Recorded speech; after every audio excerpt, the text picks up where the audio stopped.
Mas isso que Mogni estava falando, Luiz, sobre nenhuma ditadura começar dizendo que quer lhe censurar, eu me lembro, e eu até estava comentando isso com o Caio, também professor do Instituto, né? Um trecho, eu sei que você gosta muito dele, do Fausto, onde ele diz assim, convém piedoso aspecto a um demônio. Convém piedoso aspecto a um demônio. E é exatamente disto que se trata, né? Obviamente que o mal, ele não se coloca como mal para conquistar. Só se coloca como mal no momento em que ele já ganhou, ou no momento em que ele está completamente desesperado pela derrota.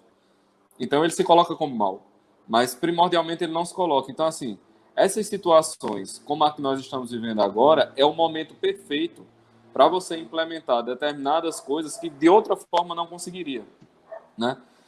Eu aprendi isso com o professor Olavo, o seguinte, veja, quando você tem uma determinada norma política, quando você tem um determinado movimento político, que ele tem um objetivo nominal, qualquer que seja o objetivo nominal, mas as ações que ele exige só vão ter, não vão conseguir concretizar aquele objetivo nominal agora, só vão conseguir concretizar aquele objetivo nominal no futuro, mas para que no futuro chegue, certas coisas são necessárias fazer agora. Ora, se isso acontecer, é porque aquele objetivo nominal não era o objetivo. O objetivo mais importante são aqueles que vão acontecer realmente a partir das medidas realmente implementadas. Então, nós temos aqui, quem tiver uma curiosidade com relação a números, a Luísa mesmo fez um levantamento sobre os números do Covid, essa coisa toda, estão lá na Super Live, que também está no canal do Instituto. Mas você tem aqui uma questão, a princípio, sanitária, uma epidemia, sim, certo? Ora, se as medidas para você parar a epidemia no futuro, elas causam uma série de efeitos políticos e sociais no momento, então, obviamente, deve ser olhado os efeitos imediatos. Porque eles é que vão reger, eles que são a batuta do movimento inteiro que você está gerando. Então, quando a gente resolveu fazer isso sobre nova ordem mundial, sobre todos esses temas, é porque há uma íntima relação entre tudo que aconteceu ao longo do último século com o que nós estamos vendo agora, né? Quando o Morgenstern diz o seguinte, que por que é que o termo nova ordem mundial já é possível de ser falado sem um chapeuzinho de alumínio? Porque as pessoas estão vendo um burocrata, sabe-se lá com quais ideias, sabe-se lá qual sede em qual país, sendo o fundamento para que você fique sem emprego. E você nunca ouviu falar sobre isso, mas você está sem emprego porque esse cara disse que era para todo mundo ficar em casa. Só que aí também tem um outro fator, né, que o Bill Gates estava aí chorando lágrimas de sangue, que é porque os países estão fechados no seu nacionalismo. Mas, gente, o que significa esse nacionalismo? Significa o seguinte, que as percepções de mundo regionais, elas são mais importantes do que as percepções de mundo globais. Esse é o ponto. Né? Voltamos de novo. De quem é a autoridade? Quem tem a legitimidade da autoridade? Quem é aquele da qual as normas legitimamente derivam? Então, esse é o ponto. Qual é o ódio? Qual é o ódio completo desse pessoal à autoridade regional? É porque a autoridade regional ela é uma barreira contra a autoridade global. O que nós estamos vendo acontecer agora é exatamente esse conflito. É a autoridade global que nós já... Olha, quem assistiu a live desde o começo sabe de onde vem. A Luiz já fez o histórico, Bernardo falou, Flávio falou. Então, assim, esse histórico já está bem documentado. Mas é a autoridade global contra a autoridade regional. Ou seja, essa autoridade que brota organicamente do tecido social, brota organicamente da sociedade. Então, existe uma nova ordem. Essa nova ordem tem seus valores próprios, e esses valores próprios, eles são dizimadores, eles são feitos para destruir os valores que todos nós acreditamos. E não estou sendo eu a inventar isso. Basta você ler o que eles próprios falaram, o que eles próprios estão falando. Então, assim, todo esse movimento que nós estamos vendo agora tem raízes profundas na nova ordem mundial. E é óbvio, como o Flávio mesmo disse, né, quem é que tem a autoridade nesse nosso Brasil brasileiro? A autoridade é a autoridade midiática. basicamente. É a autoridade acadêmica, basicamente. Só que, por outro lado, Aloysio, também está surgindo um outro fator. O outro fator é o seguinte: há uma nova geração de intelectuais. Uma nova geração inteira de intelectuais está surgindo. E essa geração de intelectuais não tem ligações midiáticas, não tem ligações acadêmicas, mas tem o peso da autoridade intelectual. Tem o peso do que está sendo falado, tem um peso de quem está tentando buscar a verdade, É a basicamente. autoridade da verdade. A autoridade da verdade, não é isso? E qual é o movimento de difusão dessa nova autoridade? Via de regra, hoje, as redes sociais. Então, as redes sociais, elas furam o bloqueio que foi imposto sobre a informação, né? Há muita coisa a se discutir sobre isso. Veja, quando o Flávio levanta aí que Moro, por exemplo, não lê isso, o pessoal aí da Globo News não está nem pensando nos tipos de leitura necessários para falar sobre os assuntos que eles falam, né? O que está acontecendo? No submundo das redes sociais, tem gente dizendo, ó, o livro é esse, os assuntos são esses, o documento é esse, a abordagem é essa. E aí, vocês vão... Aquela velha história, né? Você vai acreditar em mim ou nos seus olhos? Exato. Então, os seus olhos estão vendo isso. Você vai querer acreditar em quê? Você vai querer acreditar em quê? E assim, nós estamos observando claramente todos esses movimentos acontecendo. Então, daí, você estava caminhando, Luiz, eu sei que teve que dar uma interrompida para os outros falarem, mas tenta aí dar atar o nó entre tudo que você falou antes e quem chegou agora, né? Infelizmente, vai pegar só um breve resumo, ou pelo menos vai intuir do que se trata, mas vai lá no começo da live, está tudo bem explicadinho. Entre o que você falou antes e o que nós estamos vendo como medidas políticas do momento. A sensação que eu tenho é o seguinte, é que é só uma impressão, é que com isso que ocorreu, é como se esse pessoal tivesse calibrando uma mudança de rota. É só uma impressão, é uma leitura. A sensação que eu tenho é que eles vinham de longa data empreendendo várias ações no campo da cultura, no campo da linguística, aquilo que Flávio Morgenstern falou agora, toda aquela história da manipulação da linguagem, da guerra semântica, na tomada do sistema educacional, aí a gente vê a história do Common Core nos Estados Unidos, que quem está por trás é o próprio Bill Gates. Para quem tiver interesse, entre no Google e coloque lá, faça uma busca, a verdade sobre a base. Porque o Common Core nos Estados Unidos o Common Core para os Estados Unidos é o que a base nacional curricular é para nós. Quer dizer, a tentativa de unificação de um currículo para a tentativa da formação de uma só consciência. Todo mundo vai estudar a mesma coisa, pensar do mesmo jeito. E que jeito é esse? O jeito é do jeito que a gente quer que você pense. Né? E quem está por trás lá do Common Core é o Bill Gates. Então, procure isso aí, a verdade sobre a base. Você vai ver uma série de vídeos que vai mostrar isso bem direitinho. Então, a minha sensação é que os caras estão fazendo mais ou menos uma calibragem de mudança de rota. Não propriamente uma mudança de rota, mas uma tentativa de acrescentar mais um elemento na estratégia. E se escolar funciona, é sair do campo da cultura, do campo da linguística, do campo do sistema educacional para o campo da saúde. Ou seja, sair de uma perspectiva cultural, educacional e linguística para uma perspectiva sanitária. E aí usando. E qual a ferramenta para isso? A ferramenta para isso é a gente apostar no medo das pessoas de pegar uma doença. E assim, eu desconfio que a partir de agora nós vamos passar por vários eventos deste gênero aí, entendeu? Então, surgirão provavelmente vários eventos envolvendo pandemias e vírus e doenças e por quê? Me parece que funcionou. Me parece que funcionou. Então, veja, os caras vinham há quase um século martelando em todas aquelas searas e encontravam muitas dificuldades. Mas quando os caras mudaram a chave e conseguiram fazer esse teste aqui, a sensação que eu tenho é que essa estratégia foi muito mais eficiente. Entendeu? Então, aí eu tenho uma convicção. Nós estamos agora num outro plano de implementação dessa agenda. Em 2 meses a coisa mudou completamente.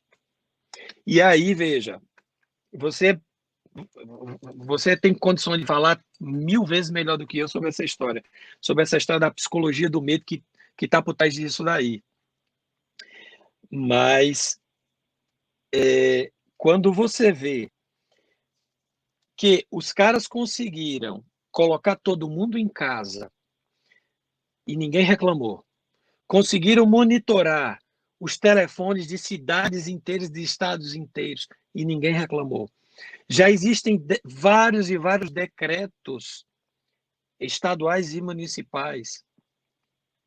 Estaduais eu não tenho certeza, mas municipais sim, aqui no Brasil, dizendo que vai entrar na sua casa e vai tirar um filho seu, sua mãe, seu pai, que estiver doente e vai levar para um tipo de abrigo, que é o que a própria OMS está recomendando hoje, e ninguém reclamou.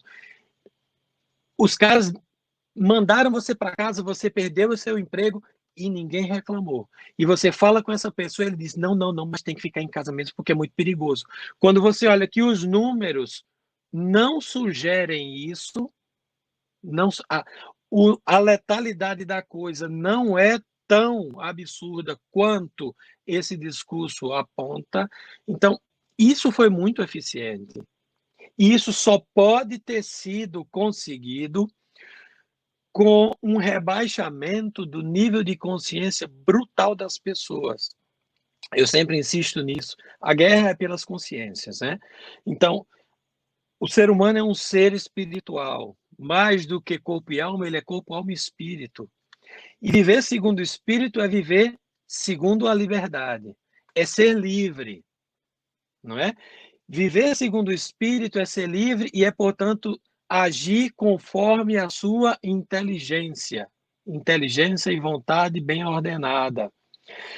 A partir do momento que esses caras, ao longo de pelo menos 100 anos, eles usam de várias técnicas de manipulação comportamental com a finalidade de rebaixamento da consciência do ser humano, eles, no fundo, eles estão rebaixando o ser humano ao nível de animal.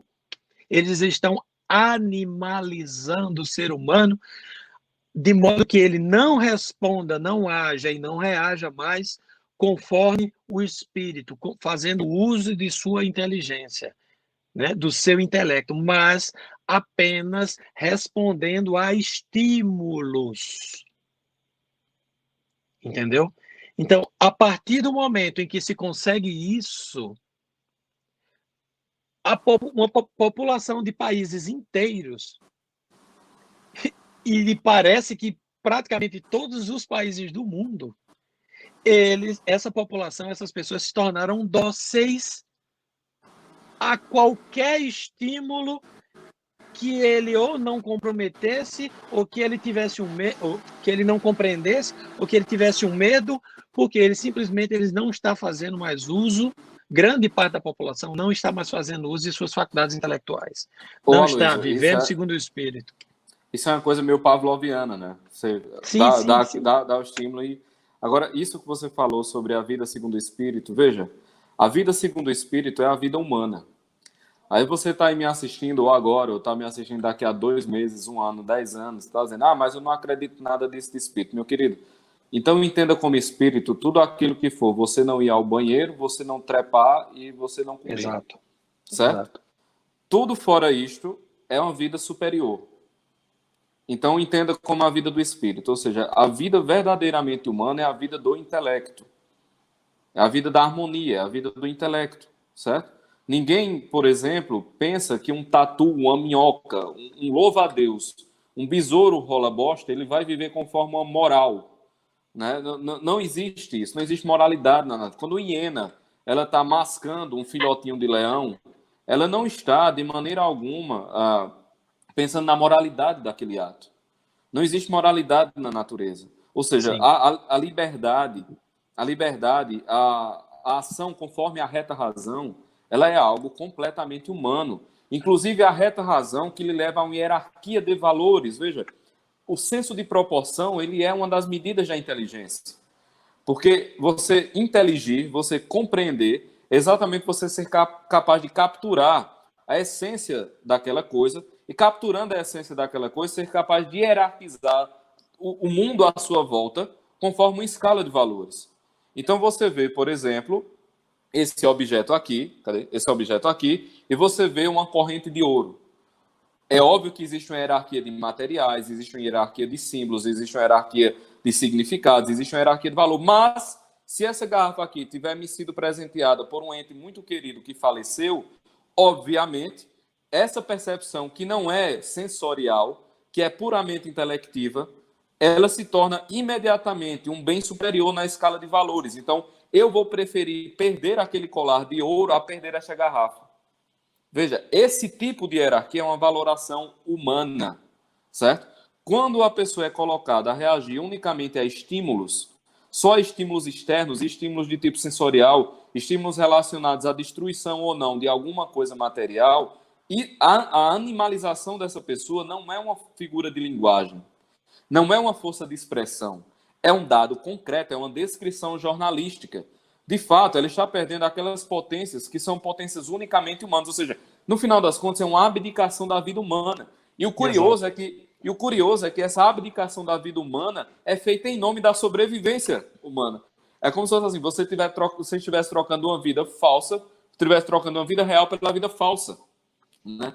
Então, veja, Luiz, se as pessoas já perdem a noção de que elas têm que decidir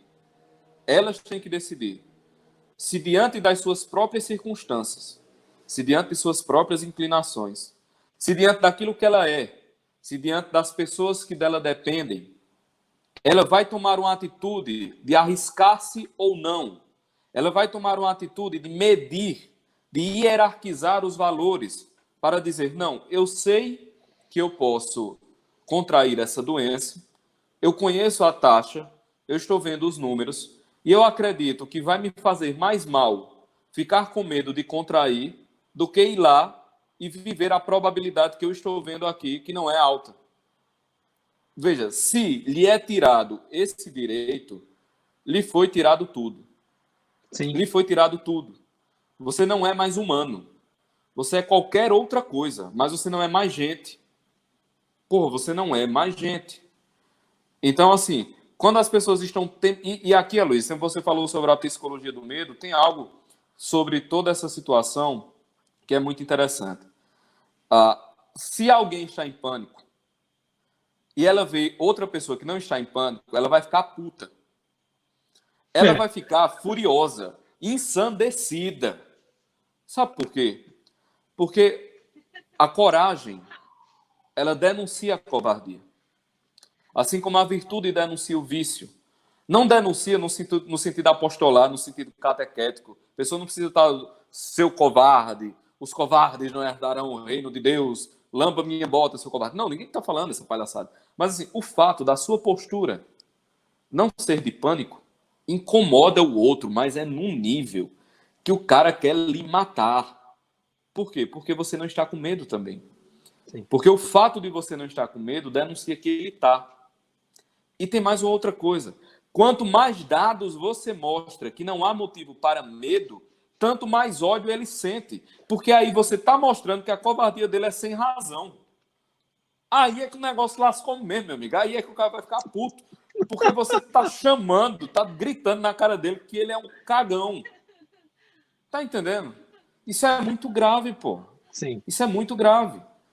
Agora, imagine esse movimento multiplicado. Imagine esse movimento de massa.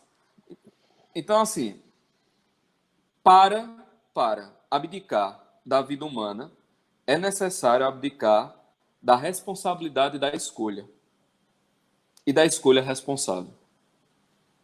né? Porque também quem escolhe irresponsavelmente está escolhendo conforme seus vícios. Sim. Então, de certa forma, já decaiu, né? Já não está muito adâmico na situação. Já deu uma decaída. Mas a escolha responsável, ela faz parte da existência digna da humanidade. Então, olha mesmo, se você quer ter o controle, porra, isso é óbvio. Você só controla pessoas controláveis, cacete. Sim. Você só controla pessoas controláveis. Assim, você não está entendendo isso, não? Você só controla pessoas controláveis. Para as pessoas serem controláveis no nível da manada, então a capacidade de percepção individual da verdade ela tem que ser bloqueada. Porque se um indivíduo perceber a verdade, então a verdade está exposta. O que é que se deve fazer? Primeiro, você descredita a possibilidade do conhecimento individual da verdade. É uma crise da consciência humana. Né? A gente está falando de um negócio mais profundo aqui. É a crise da consciência humana. Então, você descredita a possibilidade de percepção da verdade individual. Ou seja, a verdade ela só existe enquanto consenso coletivo. Daqueles que conseguem furar o bloqueio, você tira dele os meios de disseminação daquela verdade incômoda, que é exatamente o bloqueio dos meios possíveis que nós temos à mão agora, são as redes sociais, a internet, essa coisa toda. Então, você impede a legitimidade da informação. Se essa informação surge, você impede que ela se espalhe. Se ainda assim as pessoas não obedecerem, você vai lá e as prende. Isso soa familiar? Isso soa parecido com alguma coisa que vocês estão vivendo? Será que não é isso que vocês estão vendo? Esse é o jogo que está sendo jogado. Exatamente. Esse é o jogo que está sendo jogado. Porra, o que é que se deve fazer?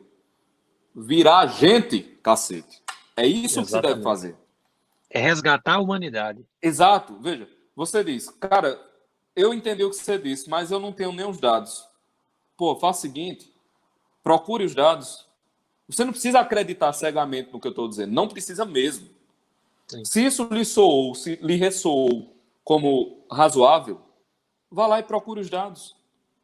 Veja por você mesmo, veja com seus próprios olhos e toma uma decisão, né? Mas, veja, esse levantar da vida humana, cara, é necessário. E aí, Aloysio, nós entramos na percepção do, como você disse, o jogo que está sendo jogado, né? Qual é o grande problema do Estado, Aloysio? É que é o seguinte, se eu quero ter o poder total, eu tenho que eliminar todos os poderes intermediários. Simples assim. Qual é o poder intermediário e fundamental básico? É o poder familiar. Sim. O poder familiar, ele não exige intermediários. O seu pai tem autoridade sobre você, não porque alguém disse que ele tem. Ele não precisou comprovar que tinha, ele não precisou fazer nenhum curso, ele não precisou fazer nada. Ele tem valor para você porque ele é seu pai. Isso é uma estrutura natural. Isso implica dizer que se eu quero diluir os valores fundamentais, se eu quero ter o controle total, eu tenho que destruir o controle primeiro natural da família. Eu tenho que destruir a autoridade familiar. Eu tenho que eliminar a possibilidade do indivíduo de conhecer. Eu tenho que eliminar a possibilidade do indivíduo de ser. Agora, quando eu estou dizendo Maia, Alcolumbre, vocês acham que esse pessoal está pensando nisso? Claro que não. Eles estão pensando... Maia está pensando enfim, eu não vou nem dizer o que é que Maia... Não vou nem dizer o que é que Maia está pensando, Aloysio. Eu não vou nem dizer o que é que um certo governador está pensando, né? Mas eu repito para todos vocês. Uma pessoa que dança daquele jeito em público não tem amor à humanidade. Ela não ama o gênero humano, certo? Ela odeia seu semelhante, porque ninguém que tem caridade dança daquele jeito na frente de outras pessoas. Eu não acredito que essa pessoa seja capaz de amar. É impossível. É impossível. Mas elas precisam de poder. E elas vão procurar esse poder de todo modo. E, cara, se nós deixarmos, elas vão conseguir. A liberdade é algo que ela deve ser desfrutada com toda a atenção. e deve ser desejada com todo amor, com todo coração. Por quê? É na liberdade que a gente exerce a nossa escolha, pô. Sim. E veja, Luiz, o diabólico de toda essa situação, que a onipotência recua diante da liberdade humana. Deus Altíssimo dá liberdade ao homem para rejeitá-lo. Quer dizer que eu não posso rejeitar o OMS? Exato. Quer dizer que eu não posso rejeitar a ONU? Quer dizer que eu não posso rejeitar a Dória? Ah, meu filho. Como aquele Mandetta, né? Sobre a deusa ciência. Veja, a ciência está sendo usada como uma ferramenta de deslegitimar a autoridade daqueles que não estão sob o guarda-chuva do poder. Então, veja, a própria ideia do consenso científico é ridículo. Sim. Então, quando você usa um grupo de burocratas para determinar o certo e o errado, moralmente certo, moralmente errado, quando esse poder, legitimado por esses burocratas, impedem você de sair de casa sem razão, estatística inclusive para isso, impedem você de sair de casa, de exercer sua fé religiosa, né? Impedem você de cultuar seu Deus, impedem você de se encontrar com as pessoas. Eu vi agora aquela menina Pugliese perdendo contratos porque estava na casa dela, com amigas. Vocês têm ideia do que é isso? O Estado está determinando quem você traz ou não para casa, com quem você se encontra ou não. É sério que vocês estão assustados com a ditadura de 64? Vocês estão vendo o que está acontecendo agora? Não, porra. As pessoas estão sendo condenadas num tribunal moral e num tribunal, inclusive, civil, penal, porque estão trazendo amigos para casa. Aí, essa justificativa é dada, né, pelo ex-Mandetta com ciência, ciência, ciência. Qual a resposta para isso? Teu cu, teu cu, teu cu. Essa é a única resposta possível. Não tem outra. Não tem outra. Não tem outra. Não tem outra, entendeu? Então, assim, veja, isso tem que ficar muito claro para as pessoas. Nós temos que recuperar a dignidade. Recuperar a dignidade, entendeu? Não ter medo. Não ter medo. Simples assim. Não tenha medo. Para furar o bloqueio, fura. Pois não. Eu tenho refletido muito nos últimos dias e cada vez que eu reflito me vem a imagem da Antígona, entendeu? Eu acho que a gente está vivendo o mesmo drama da Antígona de Sófocles. Veja, a gente tem 2.500 anos e novamente o mito ele está presente. Então lá na Antígona você tem exatamente a luta entre o direito natural e o direito positivo, né? Chega lá o Creonte, ele determina, ele lança um decreto que não vai conceder o direito de um dos irmãos ter um funeral digno. E ela se levanta contra o rei, né? E ela diz não. E aí vem a frase que é belíssima, né? Acima do direito, acima da lei dos homens está a lei de Deus. Então ali muitos dizem que é o nascimento do direito natural, né?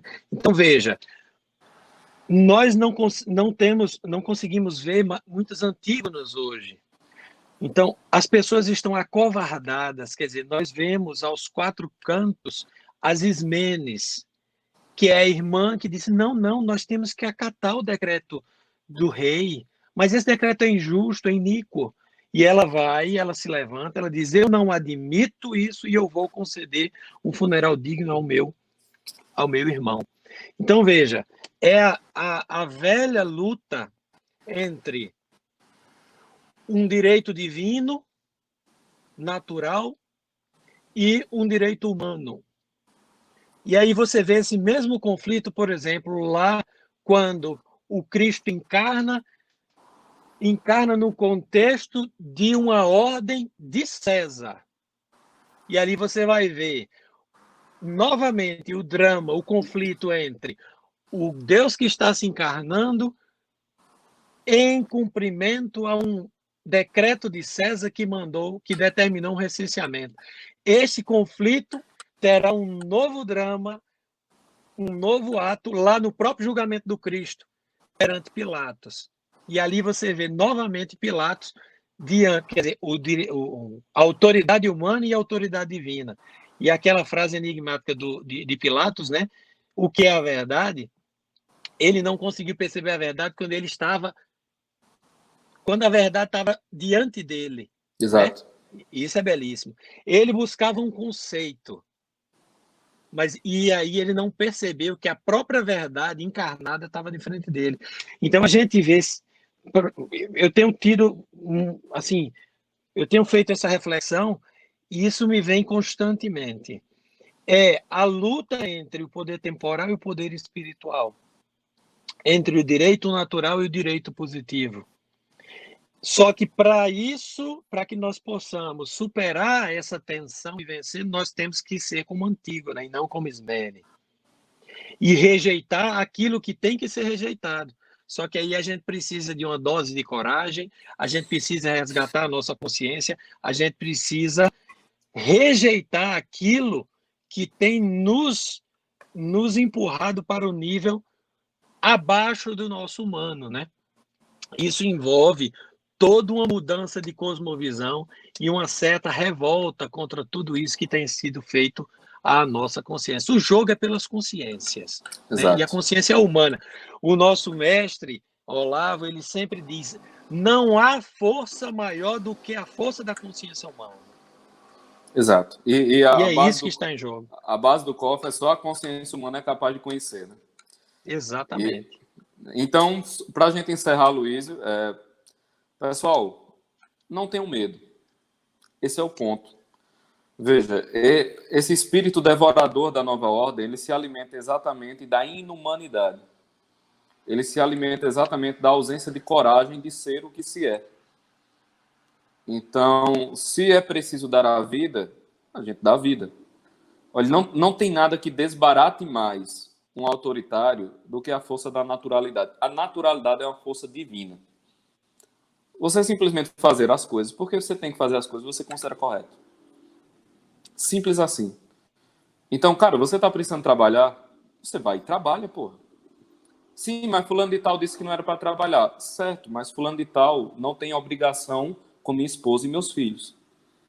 Não tem obrigação com meu marido e meu pai idoso. Sou eu que tenho a obrigação. Eu que tenho que me arriscar. Eu que tenho que fazer. Não estamos diante de um apocalipse zumbi. Não estamos diante de um apocalipse zumbi. Isso tem que ficar muito claro. Né? Numa situação de guerra, Aloysio, não se justificaria uma coisa desse tipo. Sim. E eu quero que vocês, para finalizar, depois deem uma olhadinha em Chesterton, né? Quando ele diz que com aquela... Ele vê uma menina de cabeleira ruiva passando, e exatamente ele está criticando a medida sanitária interventora na Inglaterra. E ele diz que para, sei lá, tirar os piolhos, tinha que rapar o cabelo da menininha. Ele diz, o pai pode fazer isso, um agente do governo não. Isso. Porque o cabelo daquela menininha é inviolável. Ninguém tem autoridade para rapar o cabelo daquela menininha. E ele completa a maravilhosa frase, né? Com o fio de cabelo daquela menina ruiva, eu atearei fogo à civilização ocidental. É exatamente isto, né? Então, nós vamos ficando por aqui. Muita coisa foi dita, né? Tomem nota. A Luiz, certamente, o que ele disse ali, vão pesquisando as pessoas que ele mencionou, os fatos que ele mencionou, parte dos livros, e daí vocês já vão ter como rastrear uma boa bibliografia sobre o assunto, né? Só com as biografias e os eventos já dá para você pegar uma grande bibliografia sobre isso. Lembrando que nós não temos apoio da Fundação Rockefeller ou Ford, graças ao bom Deus, e esperamos jamais ter, porque é sinal que teremos sido lindamente enrabados, e eu sempre evito ser enrabado. Eu não sei você, Aloysio, mas eu evito. Eu estou com você. Não, estou com você. Ótimo. Firme e forte. Ótimo. Firme Coisa e forte. Boa. Sempre que posso eu evito. Então, nós não estamos nós não estamos aqui recebendo financiamento de ninguém, mas você tem como nos ajudar, né? Tudo que nós estamos fazendo aqui, obviamente, nós precisamos da ajuda de vocês, o Instituto precisa. Os cursos do Instituto estão com 30% de desconto. Você também pode nos ajudar pelo Apoia-se, enfim. Seja um financiador disso. Há muito o que falar. Nós estamos pressionando a mola há muito tempo, né? Estamos aqui estudando há 10, 15 anos, então está na hora de soltar. E quando você vai depurando a camada intelectual, todo o resto vai se organizando, né? A força da verdade é a força superior. Então, Sim. é isso. Meu caro Aloysio, meu celular está descarregando. Dê aí o seu último alô para a gente encerrar. Não tem nada mais o que falar. Agradeço demais. Uma alegria imensa estar aqui com você, com o Bernardo, com o Flávio Morgenstern. E eu espero que essas sementes que nós lançamos aí possam germinar em algum coração. Tudo que nós falamos aqui é que ninguém está com sacanagem. Tudo vocês podem conferir, está tudo lá. Está tudo lá, está tudo nos livros. Tem uma frase que é atribuída a Thomas Mann que diz assim: Bücher von heute sind Morgentaten. Os livros de hoje são as ações de amanhã. Está tudo nos livros. Ninguém está inventando nada. Está tudo muito bem documentado. Exatamente. Tá bom? E Caio está dizendo aí, ó, que logo teremos a formação. Exatamente. Logo teremos a formação do Instituto. Fiquem no aguardo. Outra coisa também, né? Lembrando que pode seguir lá o Instituto nas redes sociais, no Instagram, no Twitter, sobretudo no Instagram, e aqui vocês já estão no YouTube, se inscrevam, compartilhem esse vídeo, espalhem esse vídeo, né? Se vocês estão sendo acusados aí de fake news, não importa, espalhem esse vídeo loucamente, beleza? Ficamos aqui, me sigam lá também nas redes sociais, Pedro Augusto _PS. Pessoal, foi um prazer muito grande, um abraço, fiquem com Deus, até a próxima. Valeu. Tchau, Pedro. Deus abençoe. Valeu, até tchau, mais, tchau. Aloysio. Obrigadão. Tchau. Valeu, abraço.